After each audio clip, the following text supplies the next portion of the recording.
اهلا بكم في حلقه جديده، ومعانا النهارده خدعه جديده ان شاء الله هتعجبكم. بس قبل ما نبتدي حلقتنا النهارده احب افكركم ان انا سيب لكم لينك الموقع بتاعنا في سودتكم تحت في وصف الفيديو للي حابب يشتري اي ادوات للماجيك. ويلا بينا نبتدي.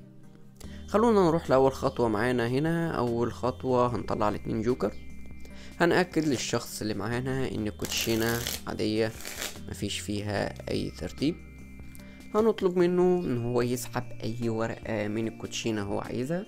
فلنفترض ان هو سحب الورقة دي اللي هي رقم 2. هنخليها هنا. هناخد الجزء بتاعنا ده.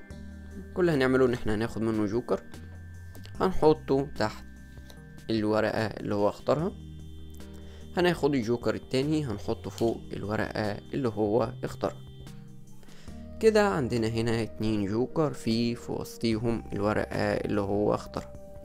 بحركة بسيطة جدا هنكتشف ان الورقة بتاعته اختفت، ما بيش عندنا غير الاتنين جوكر بتوعنا.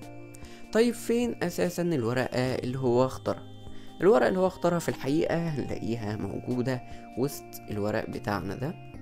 ومش بس كده، دي كمان هنلاقيها بالمقلوب اهي، هي الوحيدة المقلوبة وسط كل الورق. يلا بقى بينا نروح على الشرح. بس قبل ما نروح على الشرح احب اعرفكم ان الكوتشينه دي متوفره في موقعنا على سودتكم للي حابب يشتريها.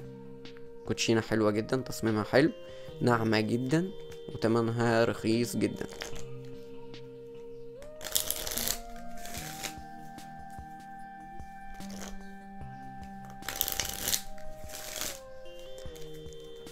اوكي يا شباب، هنطلع الاتنين جوكر بتوعتنا، هنحطهم فوق الكوتشينه بالشكل ده اهو.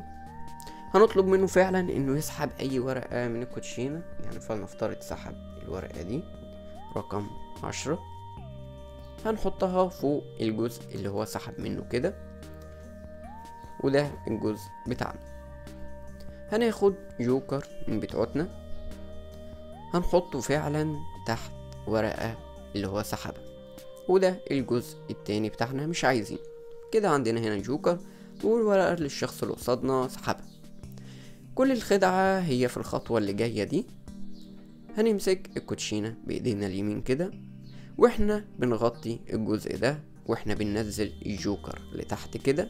في الحقيقة احنا بنمسك رقم 10 بصبعنا ده وصبعنا التاني لتحت كده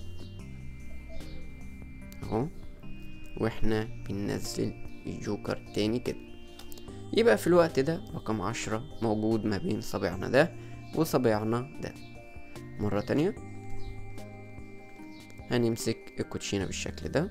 عندنا هنا ورقتين، واحنا بنغطي كده وبننزل الجوكر بتاعنا. هنمسك رقم 10 بصبعنا ده وصبعنا ده كده، وهننزل الجوكر باعتبار ان الجوكر نزل فوق الرقم اللي هو سحبه، مع ان الرقم اللي هو سحبه ما بين صوابعنا هنا.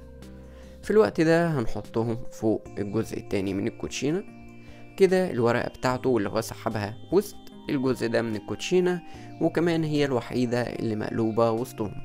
علشان نأكد له اكتر ان ورقته لسه موجودة، كل اللي هنعمله ان احنا هنقلب الورق بالشكل ده. هننزل اول ورقة كده علشان يتخيل ان ورقته هي اللي موجودة هنا.